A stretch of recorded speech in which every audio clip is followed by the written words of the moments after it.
Shalom bien-aimés dans le Seigneur, que l'Éternel bénisse tout un chacun et qu'il bénisse également la maison de chacun de nous et que la miséricorde de Dieu, sa compassion et sa bonté, que ces choses vous soient renouvelées en ces jours. Je vais d'abord, pendant les 5 premières minutes, dresser les tableaux de mon intervention, vous présenter de quelle manière nous allons aborder ces choses aujourd'hui. Donc, je ferai une intervention d'1 heure aujourd'hui et 1 heure demain, en raison de 10 minutes par intervention. Il est possible que je déborde un peu, c'est pas grave, il ne faut pas m'en tenir rigueur, je suis votre frère.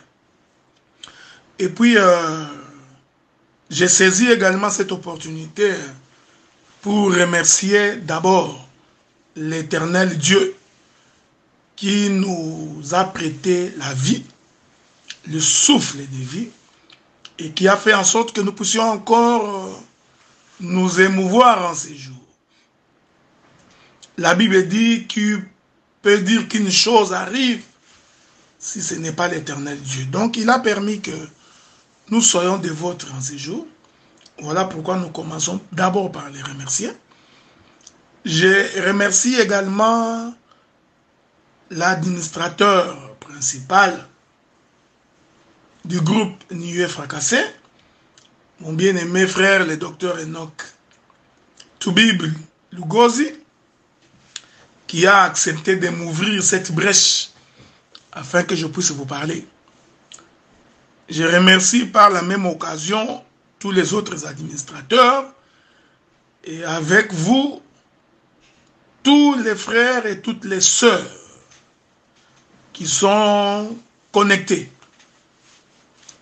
pour nous suivre en ces jours. J'ai toujours préféré ne pas utiliser le terme disciple parce que je considère pour ma part que ce terme-là commence à comporter un sens péjoratif. Parce que lorsque j'examine les Écritures, je me rends compte que nous sommes tous disciples de Jésus et que même les ministres sont aussi les disciples de Jésus. Alors, je ne voudrais pas qu'on ait l'impression que nous sommes des ministres et que les autres frères sont les disciples des ministres. Quand bien même que je sais que tous les lévites, avant d'exercer, devraient d'abord être sous la coupe des autres lévites qui ont exercé avant lui. C'est pourquoi, ici, je salue tous les ministres, tous les frères et toutes les sœurs. Je voudrais aussi préciser que je mettrai la balustrade avant de pouvoir commencer pour qu'il n'y ait pas de chute libre, que les gens ne tombent pas et qu'ils ne se perdent pas. Je voudrais préciser tout de suite avant de commencer que mon intervention portera exclusivement sur le premier chant du coq. Donc je ne prendrai pas tous les chants du coq, mais je vais m'atteler sur le premier chant du coq. Et j'aborderai cet aspect des choses en restant dans ma chambre doctorale. Parce que je sais que le thème a beaucoup d'élan prophétique. Il y a beaucoup de mystères cachés autour de ce thème. Mais j'essaierai de rester dans mon champ doctoral. Je conclus donc cette partie introductive de 5 minutes en disant que j'ai également suivi avec beaucoup d'attention les audios faits par mon bien-aimé le prophète Benjamin Mopanga, qui a également prêché sur le chant du coq. je voudrais lui rassurer que je n'aborderai pas cette question sur le plan prophétique. Et possiblement que je n'emprunterai pas le chemin des communs des mortels. Que le Seigneur vous bénisse. Nous allons commencer. Que la paix, la miséricorde et la bonté du Seigneur vous soient multipliées. Que cela soit votre lot, votre partage. Et que cela soit également votre héritage. C'est votre frère, Adélard Ndaye, ministre de la parole, depuis le Canada, dans la ville de Gatineau. Comme vous savez, nous avons donc une assemblée ici à Gatineau qui réunit les frères de Gatineau et les frères d'Ottawa. Nous avons une autre assemblée à Montréal qui réunit le frère de Montréal et des contrées avoisinantes. La présentation étant faite, nous prenons immédiatement les Écritures pour devoir commencer. Je vais donc commencer par le livre de Matthieu, le chapitre 26, à partir du verset 33. Je reprends Matthieu chapitre 26, à partir du verset 33. La Bible dit: Pierre, prenant la parole, lui dit: quand tu serais pour tous une occasion de chute, tu ne le seras jamais pour moi. Et Jésus lui dit: je te l'ai dit en vérité, cette nuit même, avant que le coq chante, tu me régneras 3 fois. Je voudrais que vous reteniez cette écriture-là, où le Seigneur est en train de dire à Pierre que, avant que le coq chante, tu me régneras 3 fois. Je voudrais préciser que, quand vous lisez les différents discours tenus par Matthieu, Marc, Luc et probablement Jean, vous aurez l'impression de voir une contradiction apparente. Il faut faire attention, parce que les contradictions apparentes qui apparaissent dans les Écritures, il faut faire très attention, ce ne sont que les morceaux de viande éparpillés. Parce que j'ai toujours considéré que prêcher, enseigner, consiste à recoller les morceaux de viande éparpillés. C'est pourquoi les sacrificateurs avaient un couteau. Parce qu'avec le couteau, le sacrificateur pouvait couper la viande en morceaux. Il pouvait donc diviser la viande qui est en entier. Les sacrificateurs pouvaient donc les diviser en morceaux. Ainsi, chaque morceau représente le territoire d'Israël. Chaque morceau représente la portion de terre confiée au fils de Jacob. C'est pourquoi, quand on prêche, nous faisons un effort pour aller récupérer les différents morceaux afin de reconstituer le corps. C'est ce que Dieu a fait pendant la création. Quand la Bible dit que l'Éternel rassemble la poussière de la terre, il faut tout simplement comprendre que l'Éternel était en train de coller les différents morceaux éparpillés. Donc, c'est pourquoi je suis dans Matthieu chapitre 26, verset 34. Et je précise que Jésus a dit ceci: avant que le coq chante. Donc, vous voyez cette portion de l'écriture qui dit avant que.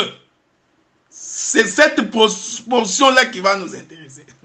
Voyez-vous, frère, avant que. Qu'est-ce que signifie avant que? Voyez, donc, C'est là que je vais devoir m'asseoir parce que c'est ce moment-là qui est important. Ce moment d'avant que le coq chante et que Pierre aura renié le Seigneur 3 fois. Mais écoutez bien aimé, il faut d'abord que nous comprenions qu'est-ce que c'est le rôle du coq. Voilà pourquoi je voudrais prendre une écriture dans le livre des Romains.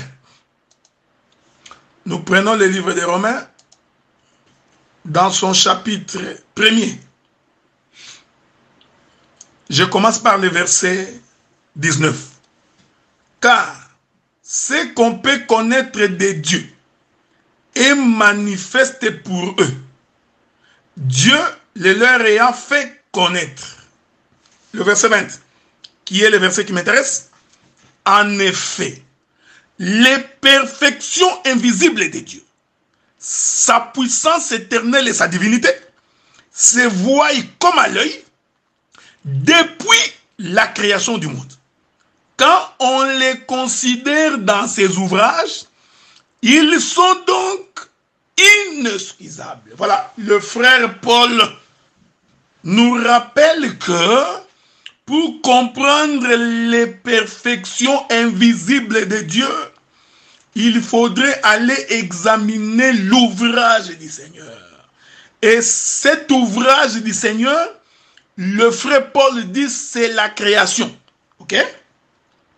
C'est pourquoi le frère Paul de Surenchérie, il dit, la nature elle-même ne vous enseigne-t-elle pas? Donc nous comprenons que la nature est un prédicateur. La nature est un enseignant. C'est pourquoi nous croyons dans cet évangile que même si nous n'avions pas la Bible en papier, même si Louis II n'avait pas traduit les écrits araméens et hébraïques, un ministre de Dieu serait donc capable, juste en observant la nature, ici je parle de la nature créée par Dieu, de comprendre les langages de Dieu. Voilà pourquoi nous irons examiner le coq dans sa nature. Parce que Jésus a dit avant que le coq chante. C'est pourquoi je vous prie de me suivre avec beaucoup d'attention. Parce que nous allons probablement essayer de monter dans les airs. Et comme j'ai toujours dit, dans les airs, il souffle donc un vent impétueux. Et quand il y a un vent impétueux, il faut les ailes de l'aigle pour résister. Parce que l'épervier ne peut pas supporter ces vents. Donc, quand on observe la nature, l'on doit être capable de comprendre les langages de Dieu. Maintenant, nous rentrons pour aller observer les coqs. Vous savez, frères bien-aimés dans le Seigneur, généralement, le coq annonce le lever du soleil. Le coq annonce le lever du jour. Donc, quand le Seigneur dit avant que le coq chante, il y a une portion de temps. C'est pendant cette portion de temps, écoutez-moi bien, que le frère Pierre devrait renier Jésus. Donc, le frère Pierre renie Jésus dans l'option, dans cette portion de temps, avant le lever du soleil. Parce que le coq a pour mission d'annoncer le jour. Souffrez. Je voudrais préciser que quand vous touchez les Écritures,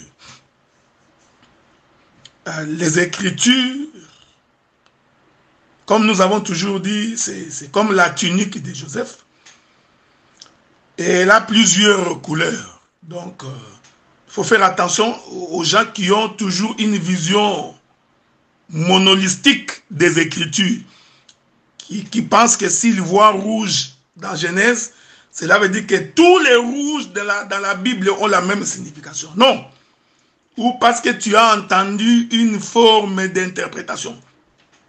Alors lorsque nous balançons la nuée, tu es perdu parce que pour toi, tu pensais que les choses ne peuvent se comprendre que d'une seule manière. Or, nous savons que quand il y a la pression atmosphérique, les nuages changent de position. C'est important de retenir ces choses. Remarquez maintenant que c'est les coqs qui annoncent le jour. Nous allons maintenant examiner les jours. Hein? Allons-y tout doucement, parce qu'on va examiner les jours. Je vous reviens. Que le Seigneur vous bénisse, qu'il vous garde et qu'il vous protège. Ma prière est que le Saint-Esprit vous aide à saisir la portée de l'Écriture.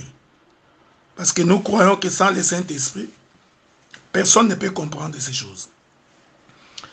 Et nous rappelons aux saints que la Bible dit que rechercher la paix avec tous et la sanctification, sans laquelle personne ne verra le Seigneur. Donc quand nous prêchons, en réalité, nous prêchons pour sanctifier le peuple. Oui, voilà. Donc la prédication, l'enseignement a pour mission de sanctifier le peuple. Et quand nous disons sanctifier, nous ne parlons pas d'un détergent ou un savon qui va te laver. Non, non. Nous croyons que plus tu as la connaissance de Dieu, plus tu as la connaissance de ces choses, cette connaissance t'éloigne du péché. C'est ça la sanctification. Donc, en comprenant la parole, en mettant la parole en pratique, tu t'éloignes du péché. En fait, la sanctification, c'est une marche de l'Égypte vers Canaan. Parce que quand Israël a quitté l'Égypte, il avançait vers Canaan. Chaque pas que Israël faisait était un pas d'avancement vers Canaan. Donc, chaque pas est un processus de sanctification. Donc, quand le Seigneur dit que ta parole les sanctifie, cela veut dire tout simplement que ça les rapproche du royaume. Donc, plus nous nous rapprochons de Canaan, nous nous sanctifions davantage. C'est important. Nous disions, bien-aimés dans le Seigneur, que les coqs annoncent les jours. Oh, bien-aimés, les coqs doivent chanter avant le lever du soleil. Donc, il y a une portion, dès que tu entends les coqs chanter, tu sais que le soleil va s'élever. Tu sais que le soleil va se mettre debout. Je vous rappelle que nous, il ne faut pas rester dans un poulailler. Il ne faut pas continuer à voir les coqs physiques parce que tu risques de te perdre. Nous partons donc des coqs naturels pour expliquer les choses du royaume. Remarquez cette chose. Donc, les coqs annoncent les jours. Oh, remarquez bien aimé dans le Seigneur. Le temps où les coqs, avant que les coqs chantent, c'est justement à la limite de la nuit et au début du jour. Il y a donc une portion intermédiaire entre la nuit et le lever du soleil. Dans cette portion intermédiaire, c'est là le moment où Jésus dit avant que. C'est ce que j'appelle l'aurore. Suivez-moi bien. Parce que l'aurore, c'est cette tranche qui est à cheval entre la nuit et le jour. En d'autres termes, l'aurore est quelque chose, c'est une ténèbre. Pardon, je m'excuse d'avoir mal prononcé les mots. Disons que l'aurore, c'est une partie ténèbre et une partie lumière. Ah, il faut retenir ça, frère. Donc, l'aurore, c'est c'est que la nuit est avancée, on a dépassé la nuit, nous nous approchons vers les jours. Maintenant, ces ténèbres-là n'est pas sombre complètement. Et nous nous tendons vers la lumière. Et cette lumière-là n'est pas non plus une lumière éclatante. Donc, l'aurore, c'est moitié lumière, moitié ténèbres. Est-ce que vous comprenez ce que nous disons? Et c'est à ce moment-là que le frère Pierre devrait renier le Seigneur. Oh, nous disons ceci.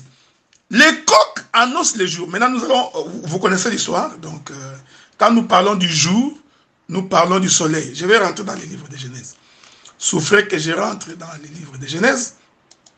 Ça, ce sont des choses que vous connaissez. Je ne fais que vous rappeler les choses du royaume. Ça, vous connaissez déjà.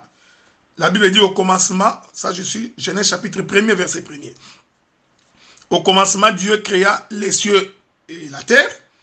La terre était informe et vide, il y avait des ténèbres à la surface de l'abîme, et l'Esprit de Dieu s'est mouvé au-dessus des eaux. Dieu dit que la lumière soit, et la lumière fut. Dieu vit que la lumière était bonne, et Dieu sépara la lumière d'avec les ténèbres. Dieu appela la lumière jour. Retenez ce que je dis. Il appela les ténèbres nuit, ainsi il y eut un soir et il y eut un matin. Ce fut le premier jour. Vous voyez, c'est ici qu'il y a l'aurore. Regardez bien. Comme le dit mon bien-aimé Oscar, regardez. J'aime ces choses. Donc, quand nous parlons du jour, nous sommes en train de parler de la lumière.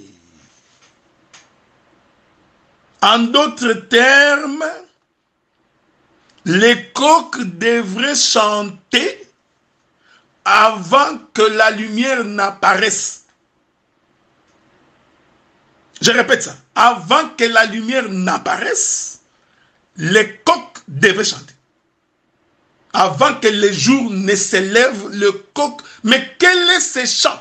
Qu'est-ce qui se passe pendant ces moments d'aurore? Remarquez, je vais vous ajouter une autre écriture. Nous prenons les livres, toujours dans Genèse chapitre 1er.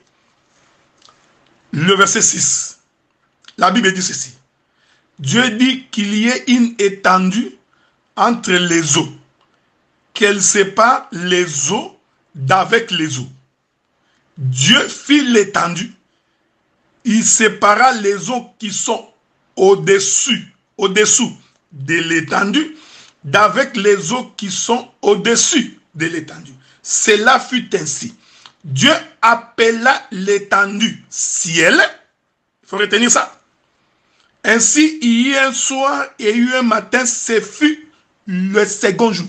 Donc, dans le deuxième jour de la création, je voudrais expliquer avant que le coq ne chante, c'est-à-dire avant que le soleil ne s'élève, avant que le jour commence. C'est ce que je vais expliquer là, frère.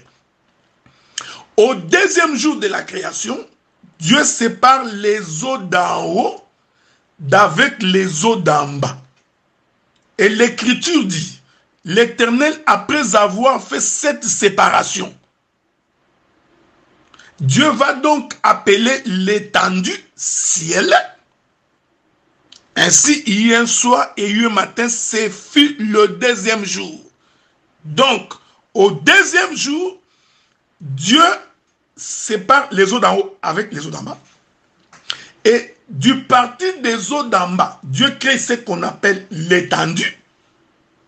Et il appelle l'étendue ciel. Suivez bien. Maintenant, quand nous arrivons le 4e jour de la création, je suis dans Genèse chapitre 1er, le verset 16. Dieu fit les deux grands luminaires. Le plus grand luminaire pour présider au jour, le plus petit luminaire pour présider à la nuit. Il fit aussi les étoiles pour présider au jour et à la nuit. Pour séparer la lumière d'avec les ténèbres, Dieu vit que cela était bon. Il y eut un soir et il y eut un matin, ce fut le 4e jour. Avez-vous remarqué? Au 2e jour, Dieu crée l'étendue. qu'il appelle ciel. Mais je vous informe qu'au deuxième jour, le ciel n'était pas encore habité. C'est important de retenir ce que j'ai dit. Maintenant, quand nous arrivons le quatrième jour, l'Éternel va créer les luminaires, la lune, le soleil, les étoiles. Dieu prend les luminaires, il va les placer dans l'étendue. Ah, avez-vous remarqué? Donc, cela veut dire, en d'autres termes, Dieu prend les luminaires, il les fait entrer dans l'étendue. Parce qu'au deuxième jour, l'étendue était non habitable. L'étendue était non habitée. En d'autres termes, l'étendue n'avait pas de propriétaire. Il n'y avait pas de locataire dans l'étendue. Avez-vous remarqué? Maintenant, au quatrième jour, qu'est-ce que Dieu fait? Il crée les luminaires, maintenant, il les fait entrer dans l'étendue. Je vais revenir, je reviens. Que Dieu vous bénisse. Que le Seigneur vous bénisse. Nous continuons notre marche de sanctification. Et je vous prie de me suivre avec beaucoup d'attention. Remarquez, je disais que le quatrième jour, le Seigneur crée les luminaires et il va placer les luminaires dans les cieux. Voyez-vous, frère? Il a donc pris les luminaires, il les a placés dans les cieux. C'est-à-dire, en d'autres termes, il a donné aux luminaires un lieu d'habitation. Donc, nous comprenons que le deuxième jour est un tabernacle. Et au quatrième jour, les luminaires viennent habiter dans le tabernacle, c'est-à-dire dans la maison. J'insiste pour que vous compreniez bien ces choses. Tout ce que j'ai dit, je l'ai dit à dessein et je l'ai dit avec un but pour expliquer avant que les coqs ne chantent. Donc, comprenez tout simplement que le deuxième jour, quand Dieu crée l'étendue et qu'il appelle l'étendue le ciel, en fait, Dieu avait fait une tente, une maison. Vous comprenez? Dans les lieux célestes, une maison au ciel. Maintenant, au quatrième jour de la création, le Seigneur fait quoi? Il crée les luminaires. Vous savez, la Bible dit que il n'y a rien de nouveau sur la terre. Ce qui a été, c'est ce qui est, c'est ce qui sera. Comprenez maintenant que, en réalité, quand Dieu créait les luminaires, quand Dieu créait le soleil, qu'est-ce que Dieu faisait? Dieu a tout simplement repris la lumière du premier jour, il l'a confinée dans le quatrième jour. Nous faisons un peu de la mathématique ici. Donc, Dieu a pris la lumière du premier jour, il vient de la confiner dans le quatrième jour. C'est-à-dire, il a confiné la lumière dans le soleil. Ici, nous disons que le soleil, c'est le tabernacle de la lumière. Le soleil, c'est la maison de la lumière.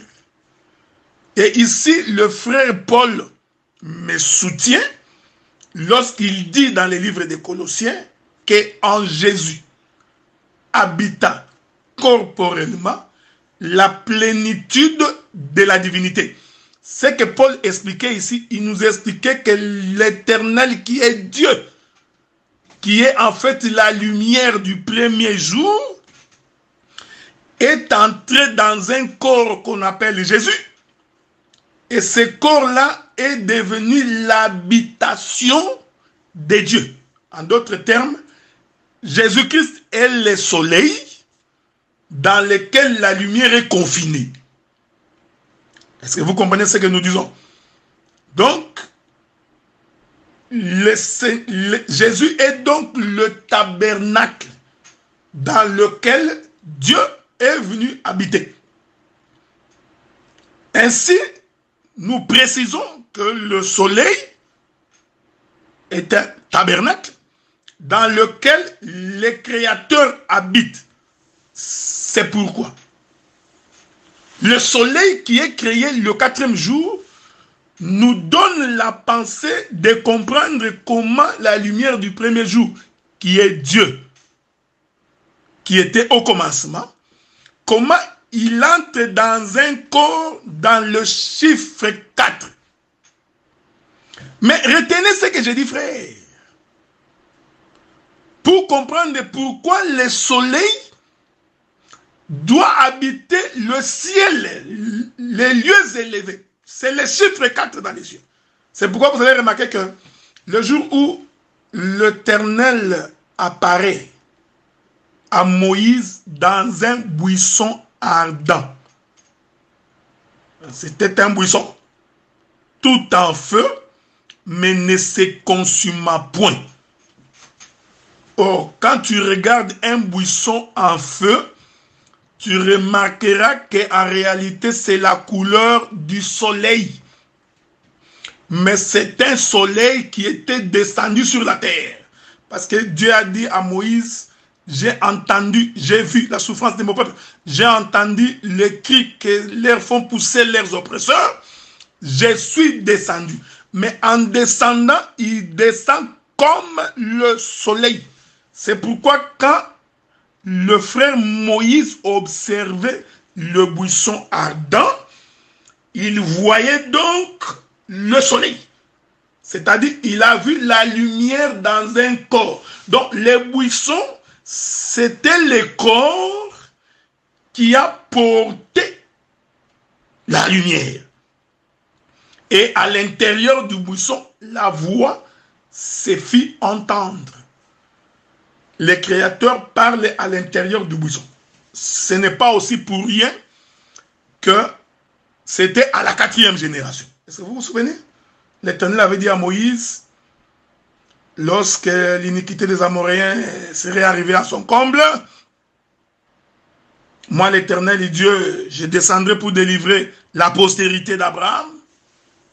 Ce serait donc entre la 3e et la 4e génération. Je ne voudrais pas ici expliquer pourquoi la 3e et 4e génération. Parce que quand nous parlons de la 3e et 4e génération, nous sommes en train de parler du chiffre 3 et du chiffre 4. C'est-à-dire que nous vous présentons Lévi et Judas. C'est pourquoi, laissez-moi lire une écriture. Je voudrais lire une écriture pour expliquer quelque chose d'intéressant là-dedans. Je crois que c'est mon frère Paul qui l'a dit. Je prends Hébreux chapitre 7. Hébreux chapitre 7. La Bible dit en effet, verset 1er. L'écriture dit en effet, c'est Melchisedec, roi de Salem, sacrificateur du Dieu très haut. Il faut retenir ça. Sacrificateur. Or, la sacrificature, c'est Lévi. Ok? C'est important. Le chiffre 3. Nous continuons. Qui alla au-devant d'Abraham lorsqu'il revenait de la défaite de roi, qui le bénit. Et à qui Abraham donna la dîme de tout. On aura l'occasion de revenir un jour pour expliquer ces choses. Écoutez maintenant ce que le frère Paul dit à propos de ce Melchisedec. Il dit ceci.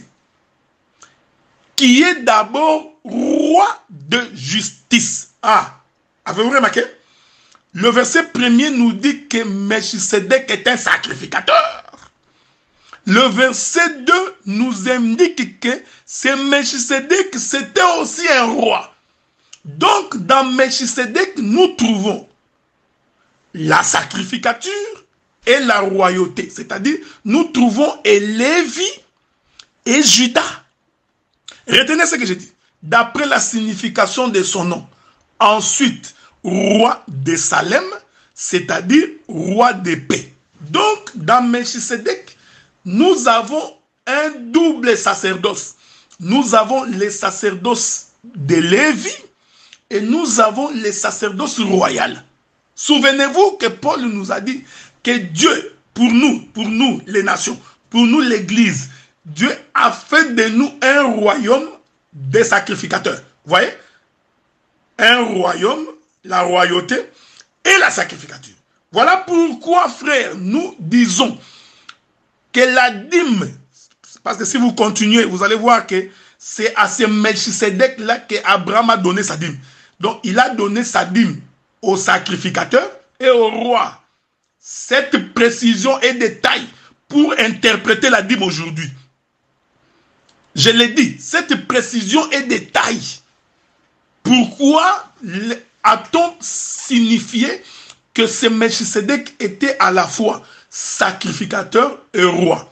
Donc, quand Abraham donnait la dîme, il donnait la dîme, comme on donne à un sacrificateur, c'est la maison de Moïse, c'est la maison de Jacob, mais aussi comme on donne au roi. Cette nuance, elle est importante pour définir de quelle manière l'on doit donner aujourd'hui. J'ai soulevé la question, mais je suis de passage. C'est pour dire que j'ai évoqué cette écriture pour vous faire comprendre que quand Moïse voit les buissons ardents, il avait vu le roi qui était descendu à la 4e génération. Et qu'est-ce qu'il a vu? Il a vu le soleil, parce qu'en fait, la couleur du buisson ardent, c'était la couleur du soleil. Suivez bien, parce qu'il va souffler un vent maintenant. Or, je vous ai fait remarquer que les lieux d'habitation du soleil, c'est le ciel.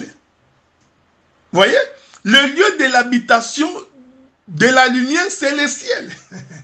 Maintenant, quand je consulte le frère Moïse, je comprends maintenant que le buisson lui-même, c'est le 2e jour de la création. Et la lumière, le feu qui était à l'intérieur, c'est le 4e jour de la création. Je vais revenir, hein? Je reviens. Voilà, bien-aimés dans le Seigneur, nous continuons notre marche. La Bible dit que Dieu parle tantôt d'une manière ou tantôt d'une autre, mais l'homme ne prend point garde. Je prendrai probablement demain plusieurs témoins des Écritures pour faire asseoir ce que j'ai dit. Parce que le Seigneur, avant de donner le pain au peuple, il a demandé aux disciples de leur faire asseoir. Donc, je disais que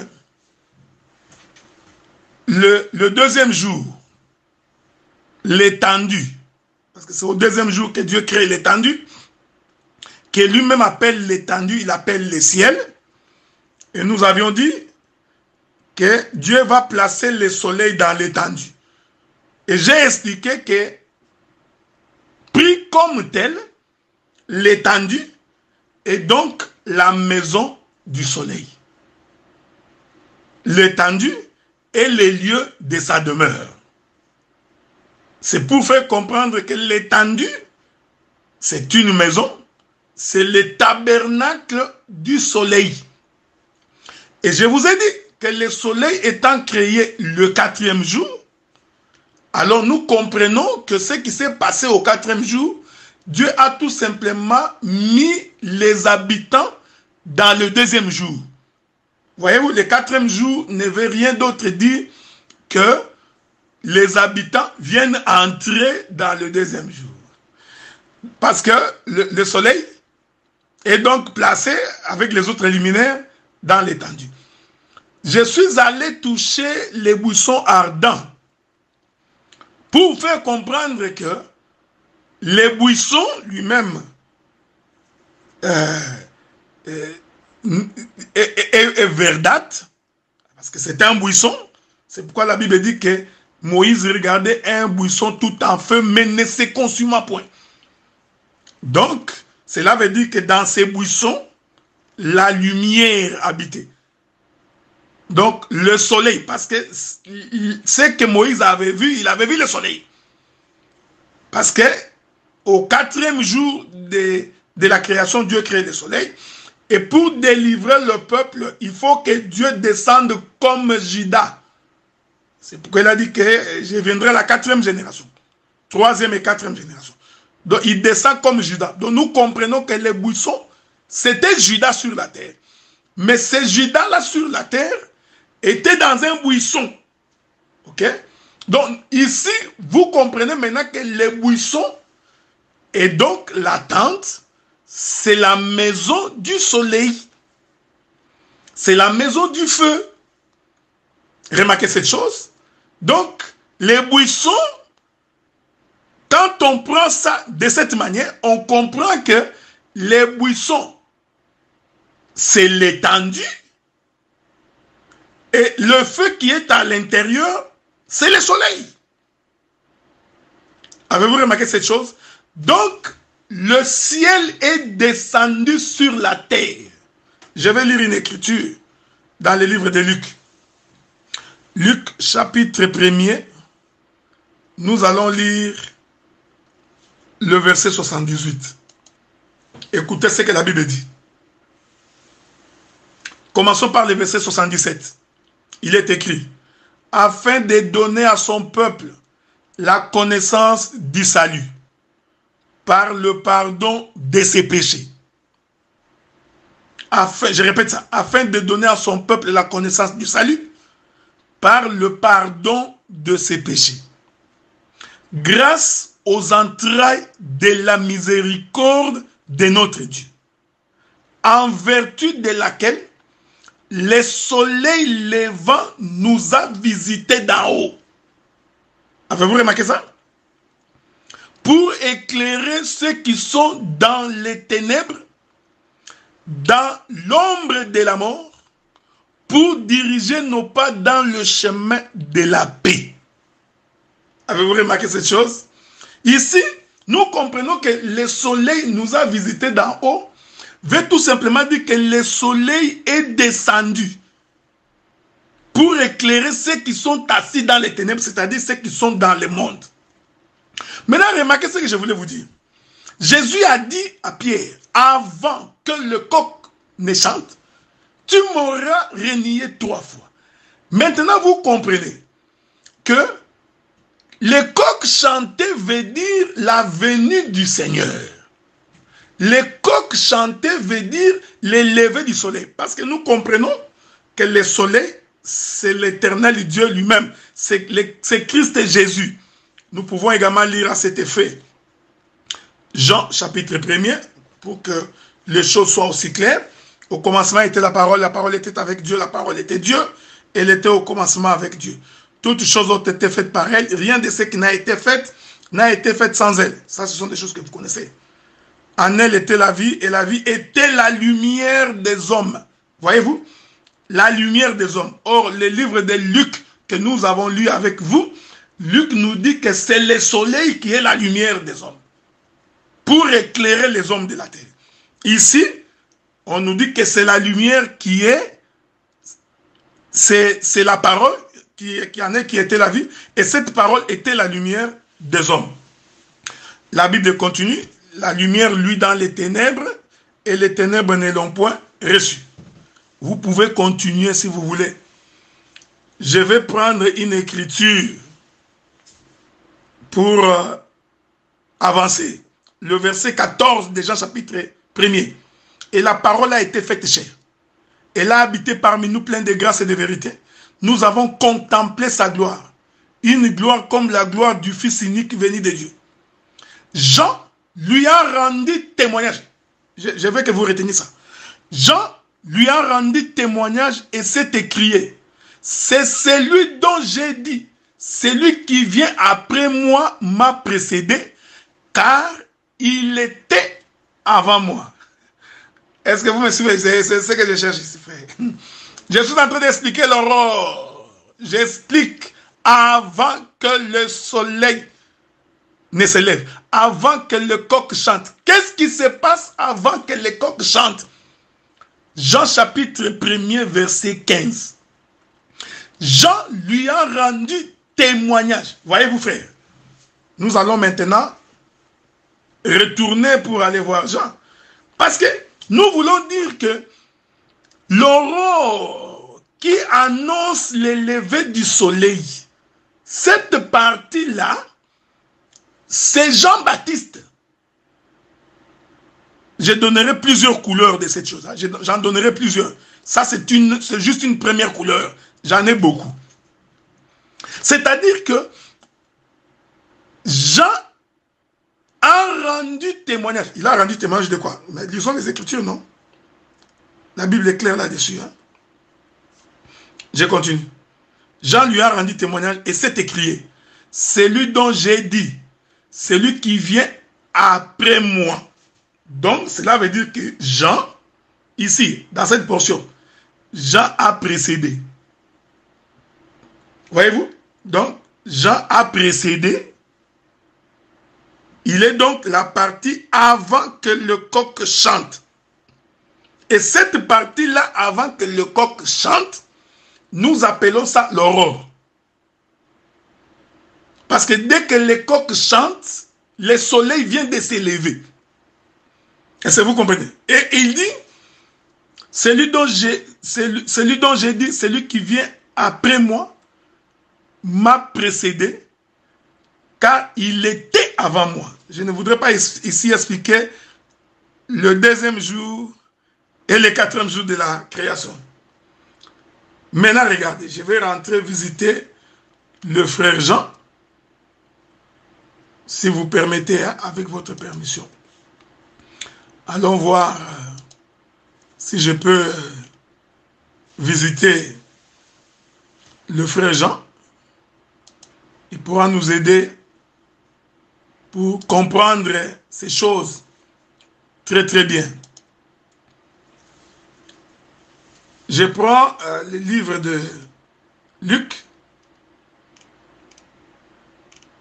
Je ne sais pas si c'est là que je trouverai ça. Luc chapitre 2, je crois, ou chapitre 4. Non, Luc chapitre 4, je crois. Prenons le livre de Luc. Hein? Luc chapitre 3. Luc chapitre 3. Prenons Luc chapitre 3. La Bible dit ceci. L'Écriture nous parle de quand le Seigneur vient se faire baptiser dans le Jourdain. Vous permettez, pour ne pas déborder mes 10 minutes, je vous reviens. Que le Seigneur vous bénisse, que la paix du Seigneur soit avec vous et qu'il vous garde et qu'il vous conduise en lieu sûr. Maintenant, je continue. Je vous disais que j'étais dans Luc chapitre 3. Je vais donc commencer par le verset 2. Du temps des souverains sacrificateurs Anécaïphe, la parole de Dieu fut adressée à Jean, fils de Zacharie, dans le désert.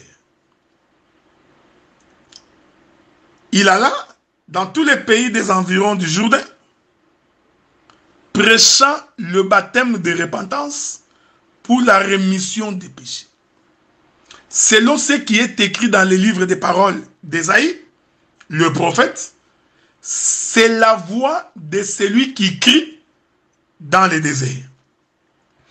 Préparez le chemin du Seigneur, aplanissez ses sentiers.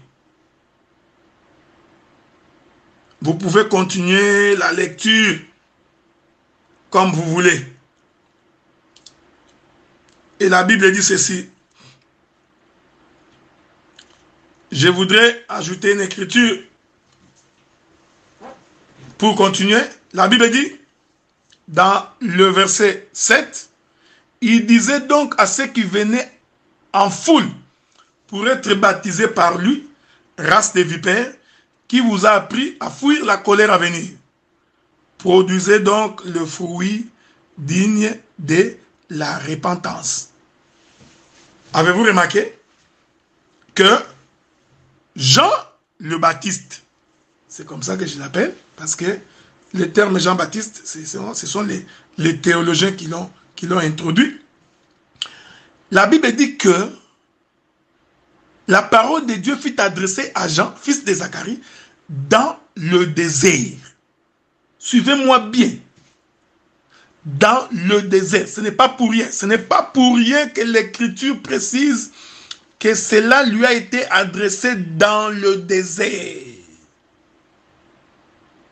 Souvenez-vous que ce qui précède le chant du coq, c'est l'aurore. Et j'ai expliqué que quand le coq chante, c'est pour annoncer le lever du soleil. Et j'ai précisé que le soleil qui se lève ici, en réalité, c'est Jésus-Christ. C'est la personne de Jésus. Je voudrais préciser que nous pouvons expliquer le chant de coq de plusieurs manières. C'est pourquoi je vous prie de bien respecter la balustrade et le couloir que je suis en train d'emprunter, parce que dans la cour, dans la maison de Salomon, il y a plusieurs appartements. Donc, avant que le soleil ne se lève, c'est-à-dire parce que quand les coqs chantent, il annonce le soleil qui se lève. Donc, avant son chant, avant que lui n'annonce, il y a une partie qui précède que j'appelle moi l'aurore.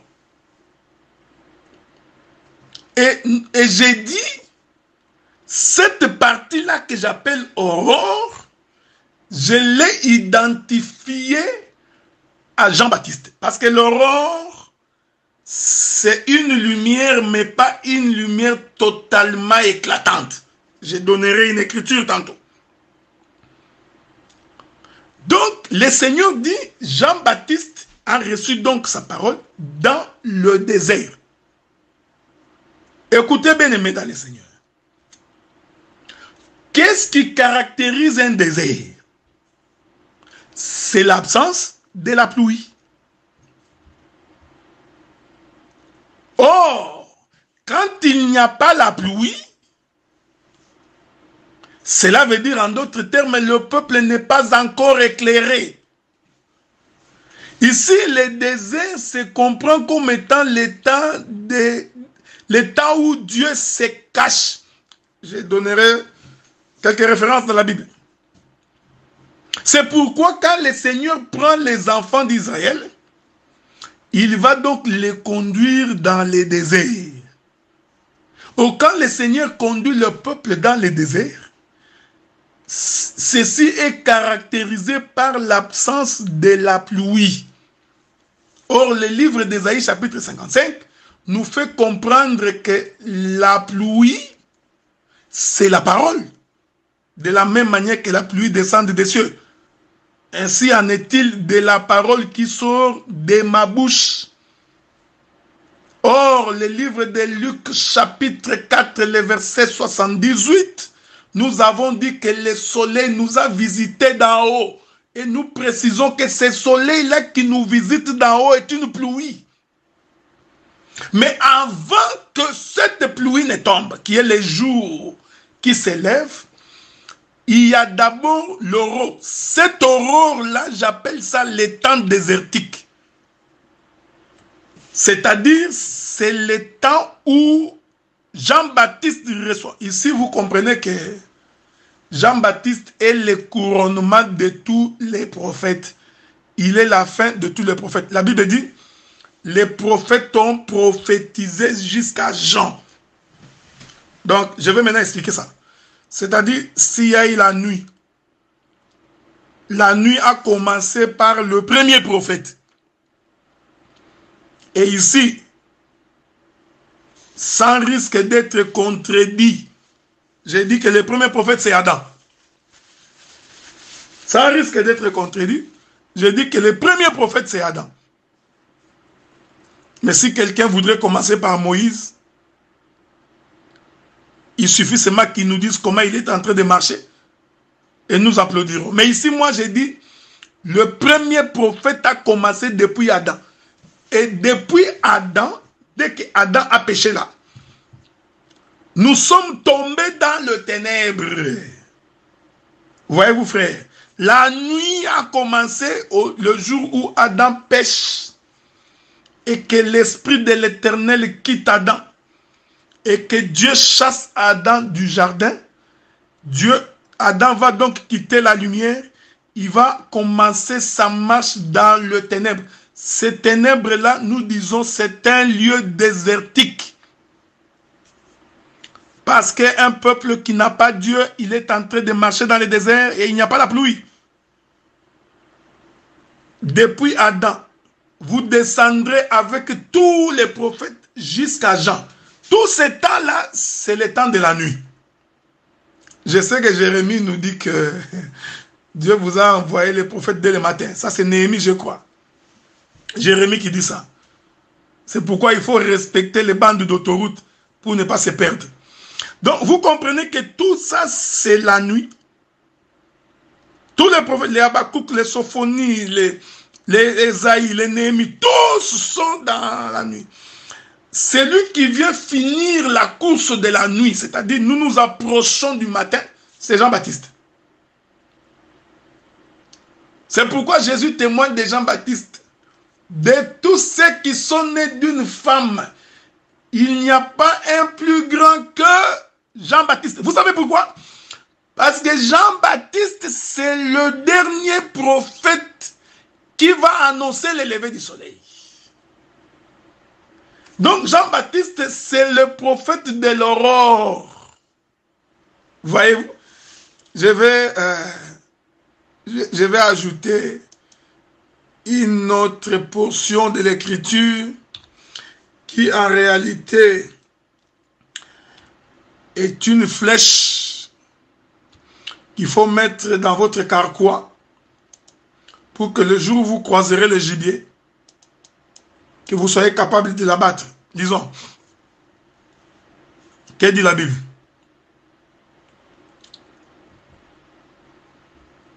Je cherche une écriture là. Je ne sais pas si j'ai trouvé cette écriture là ou prenons le livre de Jean. Jean chapitre 5. Prenons ça. Jean chapitre 5. Je commence par le verset 34. Pour moi, non, laissez-moi commencer par le verset 30. Jean chapitre 5, verset 30. Je ne puis rien faire de moi-même selon que j'entends. Je juge et mon jugement est juste.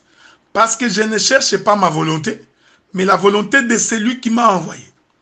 Si c'est moi qui rends témoignage de moi-même, mon témoignage n'est pas vrai. Il y en a un autre qui rend témoignage de moi, et je sais que le témoignage qui rend de moi est vrai. Vous avez envoyé vers Jean. C'est important, cette précision des Écritures. Voyez-vous, frère, avant que, c'est Jean, je répète ça, il dit, vous avez envoyé vers Jean, et il a rendu témoignage à la vérité. Voyez? Donc, Jean, c'est la partie avant que les coqs ne chantent, avant que le soleil ne se lève, avant que Jésus n'apparaisse. Maintenant, écoutez ce que le Seigneur dit. Pour moi, ce n'est pas d'un homme que je reçois les témoignages, mais je dis ceci afin que vous soyez sauvés. Jean était la lampe qui brûle et qui luit. Et vous avez voulu vous réjouir une heure à sa lumière. Ah, voyez, l'aurore. Je vous avais dit que l'aurore, ce n'est pas une lumière complètement éclatante. Voyez? Donc c'est une lumière comme ténèbres. Donc, encore, je voudrais ici dire une chose. C'est comme un voile. J'aime ça. Voilà. C'est une lumière voile. Le Seigneur dit, Jean était la lampe qui brûle et qui luit.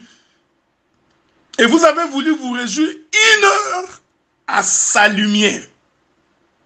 Mais j'ai un témoignage plus grand que celui de Jean.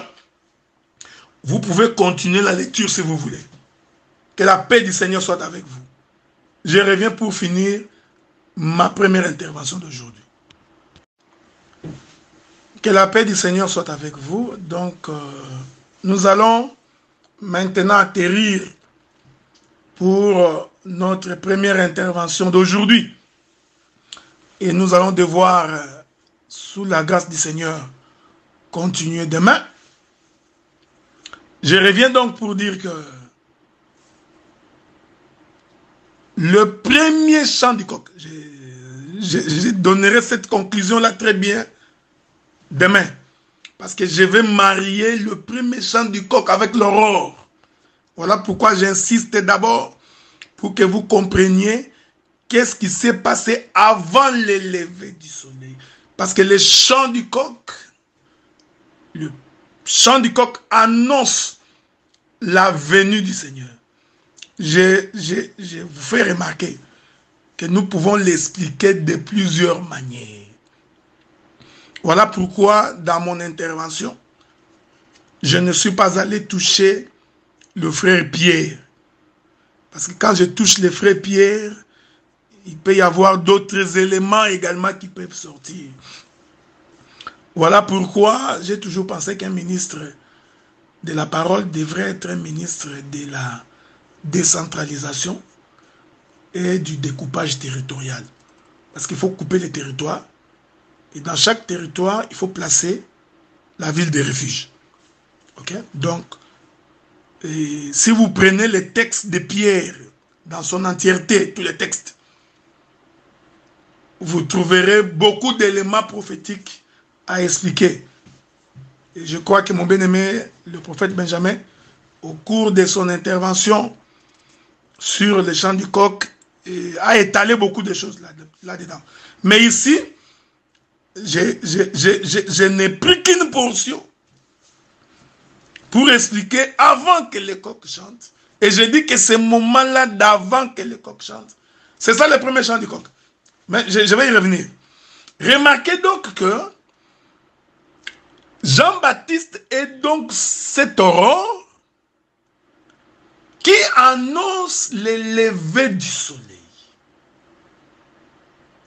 Est-ce que vous voyez ça? Donc, parce que quand il y a aurore, la lumière n'est pas très très claire. Je suis en train de chercher une écriture pour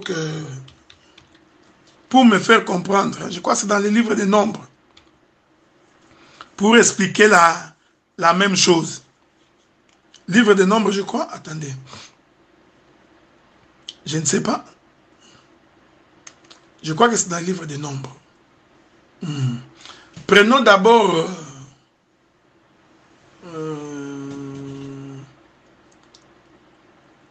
Exode chapitre, j'aime ces choses.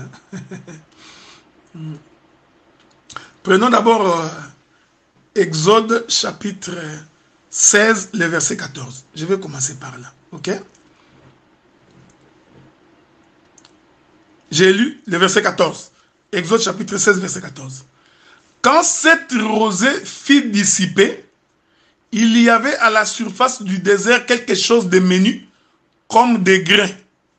Quelque chose de menu comme la gelée blanche sur la terre. Je vous relis cette écriture-là, ok? Je vous relis cette écriture.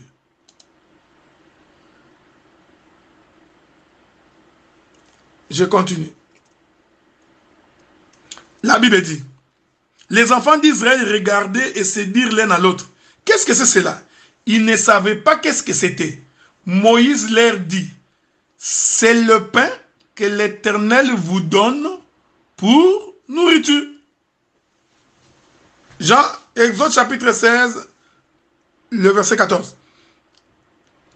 Quand la rosée fut dissipée, donc quand la manne tombait dans le désert, la manne était couverte par la rosée. Voyez? J'explique avant que le coq chante.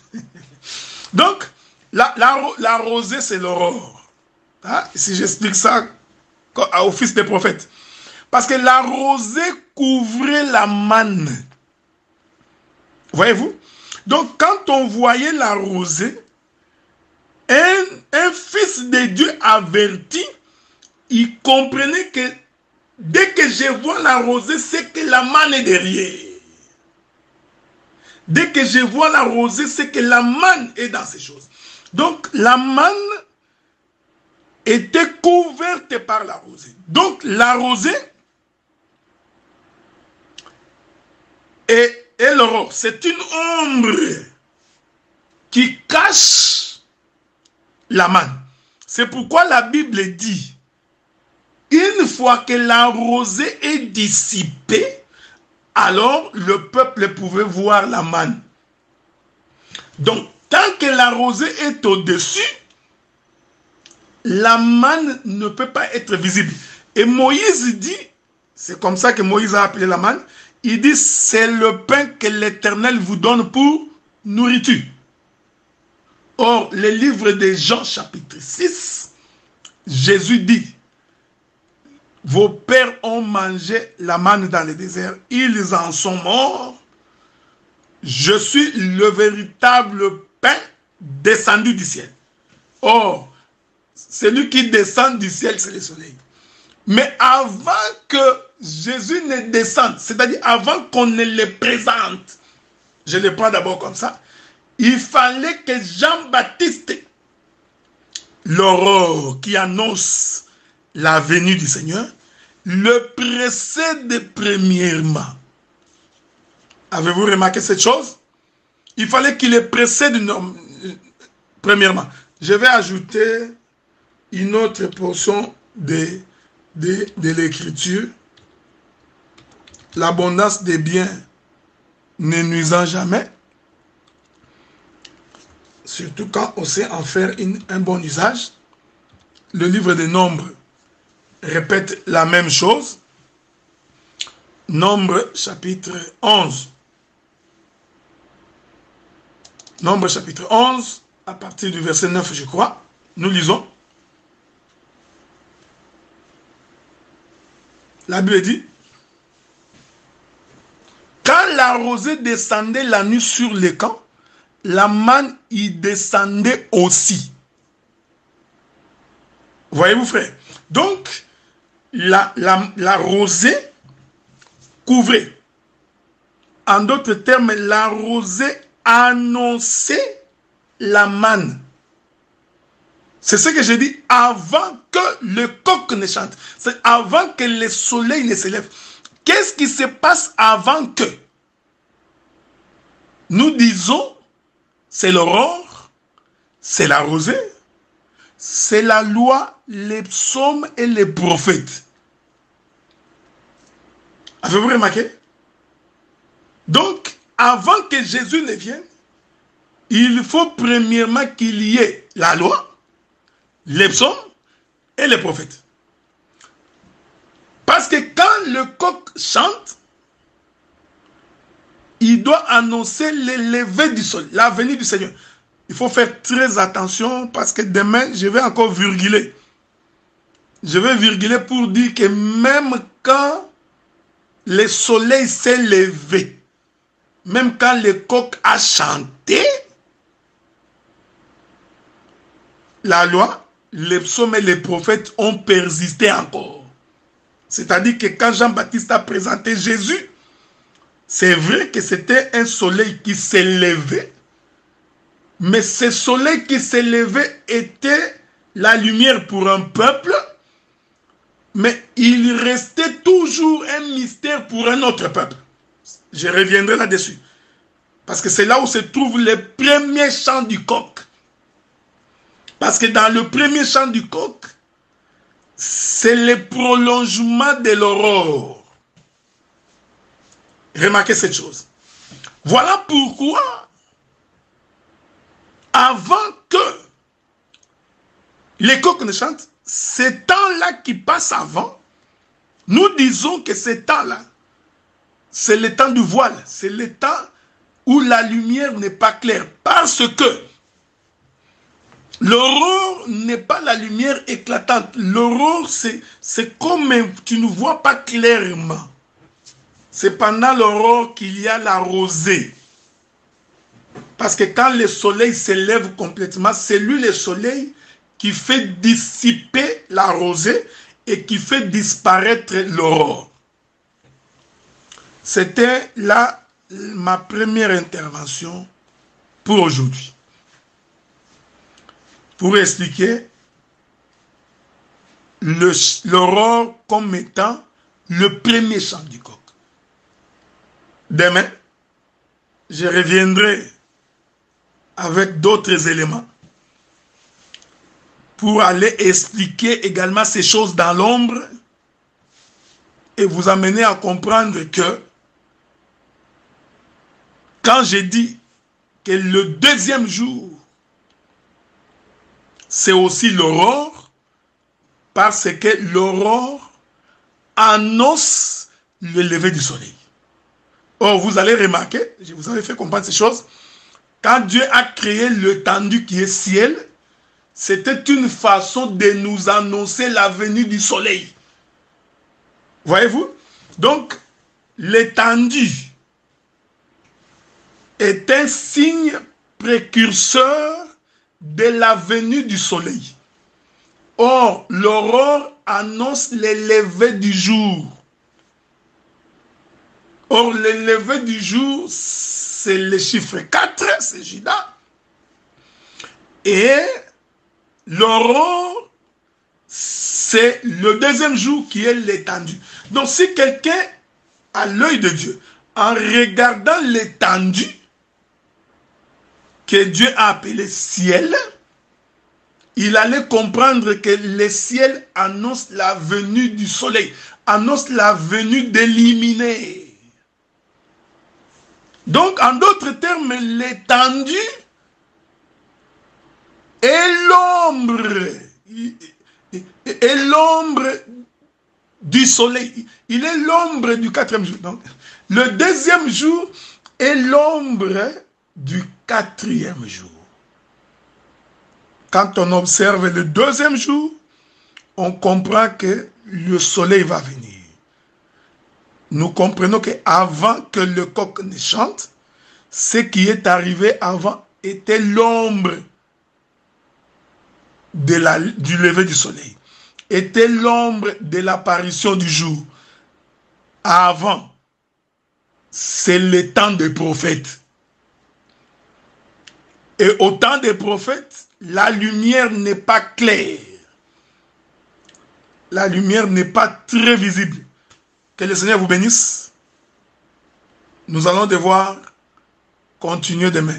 Que la paix du Seigneur, sa bonté, sa miséricorde, et que le Saint-Esprit soit votre lot dans le nom de Jésus.